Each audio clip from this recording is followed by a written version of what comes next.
আগামী 20 এপ্রিলের মধ্যে জুলাই আগস্টে গণহত্যার ঘটনায় মানবতা বিরোধী অপরাধের অভিযোগে দায়ের করা মামলায় সাবেক প্রধানমন্ত্রী শেখ হাসিনার বিরুদ্ধে তদন্ত শেষ করার নির্দেশ দিয়েছে আন্তর্জাতিক অপরাধ ট্রাইব্যুনাল। মঙ্গলবার আন্তর্জাতিক অপরাধ ট্রাইব্যুনালের চেয়ারম্যান বিচারপতি মোহাম্মদ গোলাম মর্তুজা মজুমদারের নেতৃত্বে 3 সদস্যের ট্রাইব্যুনাল এ আদেশ দেন। প্রসিকিউশনের সময় আবেদনের প্রেক্ষিতে ট্রাইব্যুনাল এ আদেশ দেয়। ট্রাইব্যুনালে প্রসিকিউশনের পক্ষে শুনানি করেন অতিরিক্ত চিফ প্রসিকিউটর মিজানুল ইসলাম। আদালত যেটা বলেছেন যে তাড়াহুড়া করতে গিয়ে তদন্ত রিপোর্ট যাতে কোনো ত্রুটিপূর্ণ না হয় সে ব্যাপারেও খেয়াল রাখবেন। আমরা এটা কোর্টকে জানিয়েছি।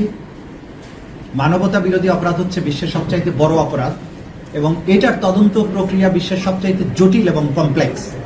এই কারণে এটাকে যথাযথ প্রক্রিয়া অনুসরণ করে রিপোর্ট আমরা দেওয়ার চেষ্টা করছি। সেক্ষেত্রে আমাদের তদন্ত সংস্থা এবং প্রসিকিউশন দিনরাত কাজ করছেন। এই ব্যাপারে আমরা আপনাদের মাধ্যমে জাতির কাছে এই যে মেসেজটা দিতে চাই যে আমরা দিনরাত কাজ করছি এবং আমরা তদন্তের একটা চূড়ান্ত পর্যায়ে আছি। আশা করছি খুব সহসাই এই রিপোর্টগুলো আমাদের হাতে চলে আসবে।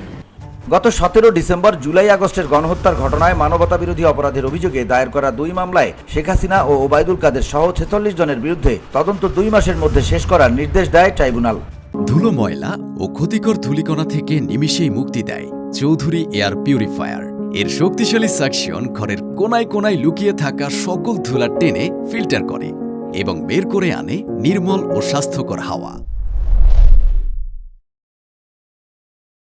উল্লেখ্য, ছাত্র জনতার আন্দোলন ঠেকাতে আওয়ামী লীগ সরকার নির্বিচারে গণহত্যা চালায়। এই আন্দোলনে প্রায় 1,500 মানুষ প্রাণ হারান।